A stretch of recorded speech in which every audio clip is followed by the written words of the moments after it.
দৰ্শকক মই জ্যোতি দিব্যই স্বাগতম জনাইছো প্ৰধানমন্ত্ৰী নৰেন্দ্ৰ মোদী আৰু দিল্লীৰ মুখ্যমন্ত্ৰী অৰবিন্দ কেজৰিৱালৰ মাজত আজিৰ দিনটোত বাক বিতণ্ডা হোৱা পৰিলক্ষিত হৈছে বুন্দেলখণ্ডত নিজৰ ভাষণত প্ৰধানমন্ত্ৰী নৰেন্দ্ৰ মোদীয়ে কেজৰিৱালৰ নাম নোলোৱাকৈ সমালোচনা কৰি কৈছিল যে বিনামূলীয়া আঁচনিৰ নামত একাংশ লোকে দেশ ধ্বংস কৰিব বিচাৰিছে আৰু ইয়াৰ প্ৰত্যুত্তৰত অৰবিন্দ কেজৰিৱালে কৈছে কেৱল দিল্লীতে নহয় যদি ভগৱানে কৰে সমগ্ৰ দেশত আমি বিনামূলীয়া স্বাস্থ্য সেৱা আৰু শিক্ষা প্ৰদান কৰাৰ চেষ্টা কৰিম First time আমি জনাই আছো এটা বিশেষ খবৰ সমুখ খবৰত নৰেন্দ্ৰ মোদী আৰু অৰবিন্দ কেজৰিৱাল নৰেন্দ্ৰ মোদীয়ে অৰবিন্দ কেজৰিৱালৰ নাম নোলোৱাকৈ আজি সমালোচনা কৰিছিল বুন্দেলখণ্ডৰ জনসভাত প্ৰধানমন্ত্ৰীয়ে কৈছিল যে বিনামূলীয়া আঁচনিক লৈ এক প্ৰকাৰৰ কেজৰিৱাল আৰু আম আদমি পাৰ্টিক নৰেন্দ্ৰ মোদীয়ে সমালোচনা কৰিছিল নৰেন্দ্ৰ মোদীয়ে কৈছিল যে বিনামূলীয়া আঁচনিৰ নামত একাংশই ভোট বিচৰা পৰম্পৰা আৰম্ভ কৰিছে কেৱল হিমানেই নহয় এই জনসভাত নৰেন্দ্ৰ মোদী আম আদমি পাৰ্টিৰ বিৰুদ্ধে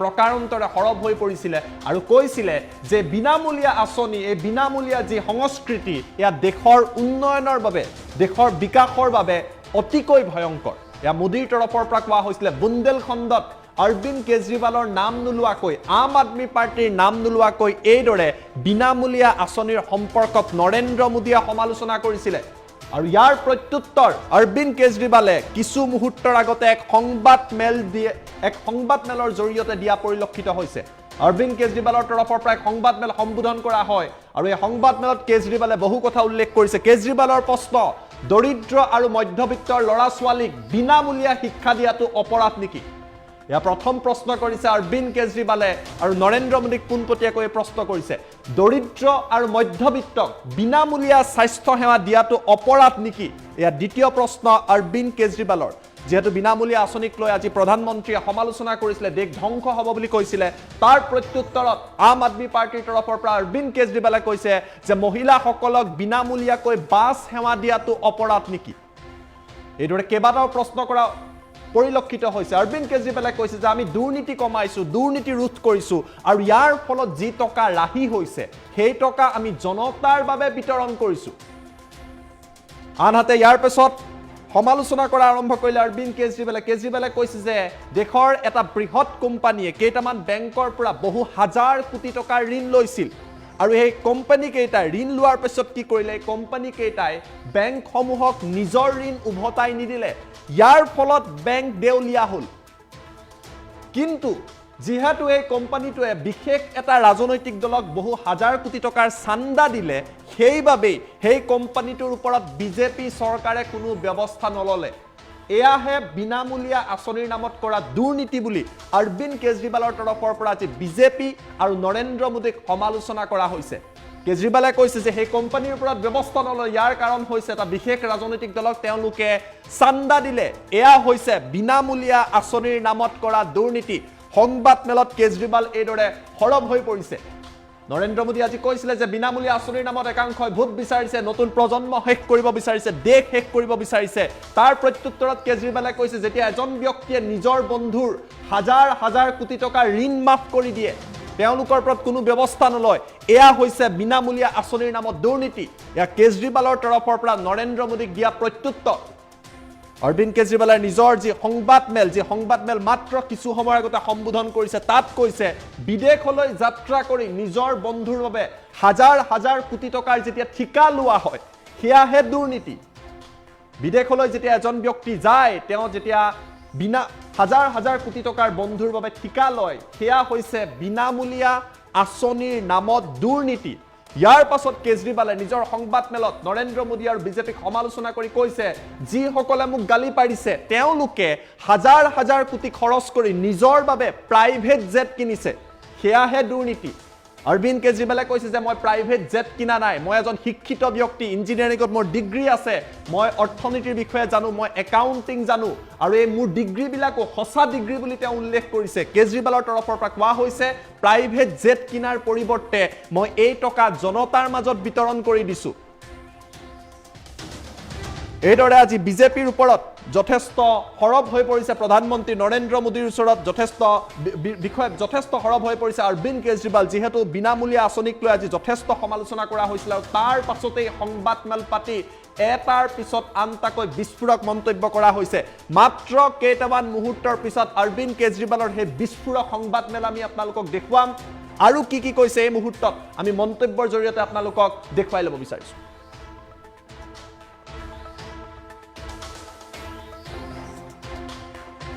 मुफ्त की रेवड़ी बांटकर वोट बटोरने का कल्चर लाने की भरसक कोशिश हो रही है।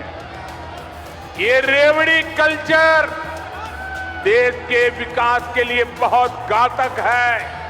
जो लोग मेरे को गालियां दे रहे हैं उन्होंने हजारों करोड़ रुपए खर्च करके लिए अपने लिए प्राइवेट प्लेन खरीदा है।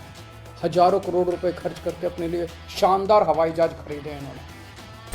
केजरीवाल अपने लिए हवाई जहाज नहीं खरीदता। इस रेवड़ी कल्चर से देश के लोगों को और खास करके मेरे युवाओं को बहुत सावधान रहने की जरूरत है। मैं बताता हूं आपको फ्री की रेवड़ी क्या होती है और मैं बताता हूं आपको इस देश में फ्री की रेवड़ी कौन बांट रहा है। एक कंपनी है बहुत बड़ी, उस कंपनी ने लोन लिया कई बैंकों से, खा गए वो लोन, बैंक दिवालिया हो गए और उस कंपनी ने एक राजनीतिक पार्टी को चंदा दे दिया, कुछ चंद करोड़ रुपए का, और उस कंपनी के खिलाफ सरकार ने कोई एक्शन नहीं लिया। ये फ्री की रेवड़ी है। जब आप अपने दोस्तों के हजारों करोड़ रुपए के लोन फ्री में माफ कर देते हैं, ये फ्री की रेवड़ी है। जब आप विदेशों की यात्रा में जाते हैं और विदेशों की यात्रा के बहाने आप अपने चंद दोस्तों के लिए वहां ठेके लेते हैं विदेशी सरकारों से, ये फ्री की रेवड़ी है। रेवड़ी कल्चर वाले कभी आपके लिए नए एक्सप्रेसवे नहीं बनाएंगे। आज दिल्ली के अंदर मैं फ्री की शिक्षा दे रहा हूं, बच्चों को अच्छी शिक्षा दे रहा हूं, फ्री की शिक्षा दे रहा हूं, लोगों को अच्छा इलाज दे रहा हूं, फ्री का इलाज दे रहा हूं। अगर कभी भगवान ने चाहा तो पूरे देश के एक एक बच्चे को हम फ्री की शिक्षा देंगे, अच्छी शिक्षा देंगे, शानदार शिक्षा देंगे। देश के एक एक व्यक्ति को हम अच्छा इलाज देंगे, फ्री का इलाज देंगे, शानदार इलाज देंगे। मुझ पर आरोप लगाए जा रहे हैं कि केजरीवाल फ्री की रेवड़ियां बांट रहा है, केजरीवाल फ्रीबीज दे रहा है, मुझे भद्दी गालियां दी जा रही है, मेरा मजाक उड़ाया जा रहा है। आज मैं देश के लोगों से पूछना चाहता हूं कि मैं क्या गलत कर रहा हूं। दिल्ली के गरीबों के बच्चे, मिडिल क्लास के बच्चों को मैं सरकारी स्कूलों में शानदार शिक्षा दे रहा हूं, लेकिन फ्री में शिक्षा दे रहा हूं। मैं लोगों से पूछना चाहता हूं कि क्या मैं फ्री की रेवड़ियां बांट रहा हूं।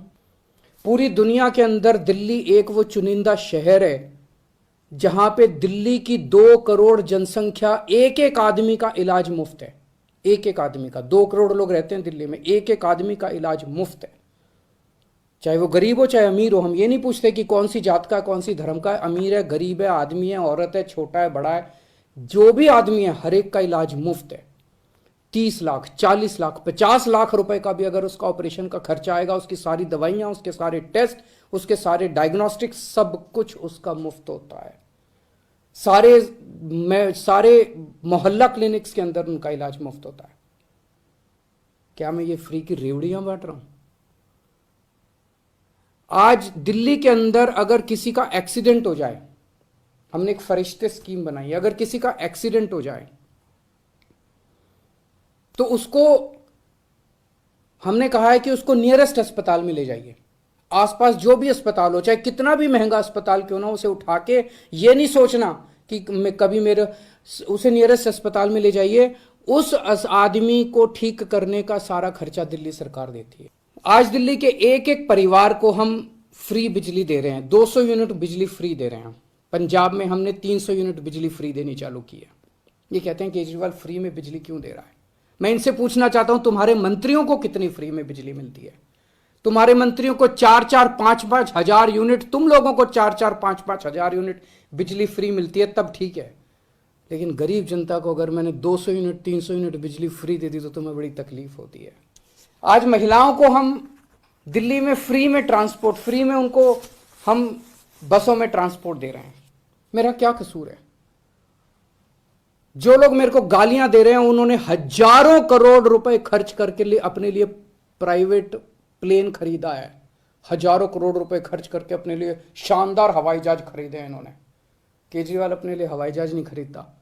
केजरीवाल अपनी माँ बहनों का सफर, उस पैसे को बचा के माँ बहनों का सफर फ्री करता है। बताइए केजरीवाल क्या गलत कर रहा है? पढ़ा लिखा हूं मैं, इंजीनियरिंग में डिग्री करी है, मैंने अकाउंटिंग की भी पढ़ाई करी है, कानून की भी पढ़ाई करी है, और असली डिग्री है मेरी, डिग्री भी फर्जी नहीं है।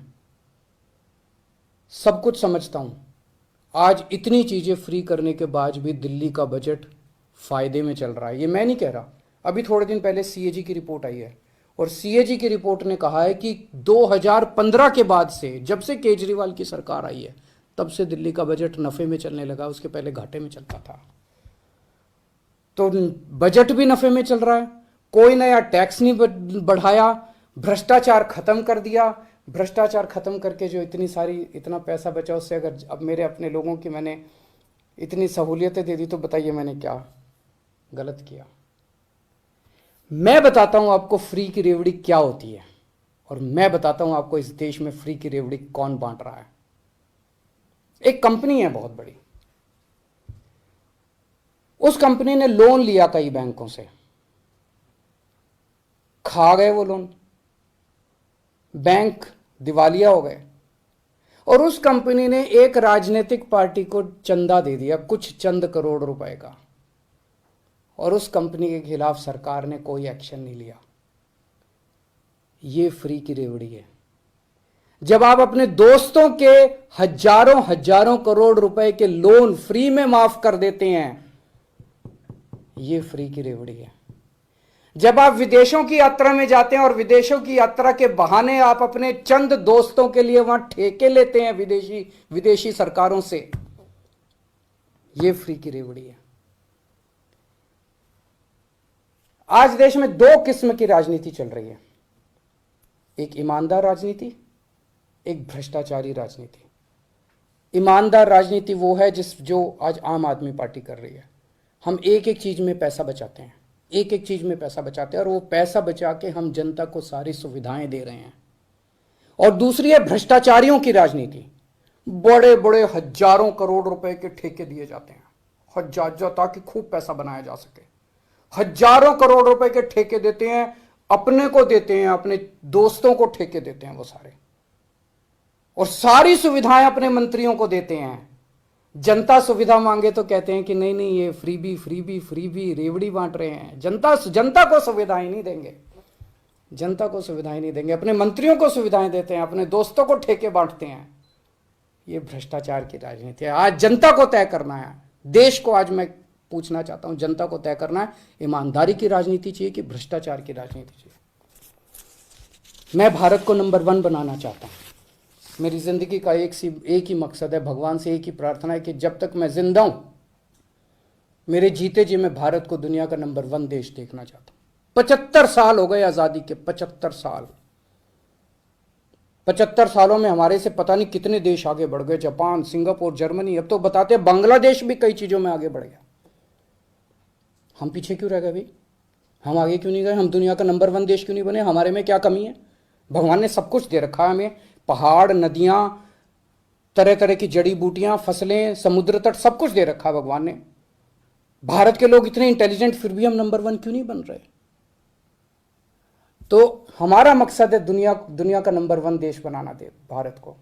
आज दिल्ली के अंदर मैं फ्री की शिक्षा दे रहा हूं, बच्चों को अच्छी शिक्षा दे रहा हूं, फ्री की शिक्षा दे रहा हूं, लोगों को अच्छा इलाज दे रहा हूं, फ्री का इलाज दे रहा हूं। अगर कभी भगवान ने चाहा तो पूरे देश के एक एक बच्चे को हम फ्री की शिक्षा देंगे, अच्छी शिक्षा देंगे, शानदार शिक्षा देंगे। देश के एक एक व्यक्ति को हम अच्छा इलाज देंगे, फ्री का इलाज देंगे, शानदार इलाज देंगे। इससे देश की नींव रखी जाएगी। ये काम 1947 में, 1950 में हो जाना चाहिए था। और जब तक हम अपने देश की नींव नहीं रखेंगे, जब तक हमारी नींव मजबूत नहीं होगी, तब तक भारत दुनिया का नंबर 1 देश नहीं बन सकता। हम भारत के अंदर कैपेबिलिटी है, कैपेसिटी है आगे बढ़ने की, लेकिन उसके लिए हमें एक ईमानदार राजनीति की ज़रूरत पड़ेगी।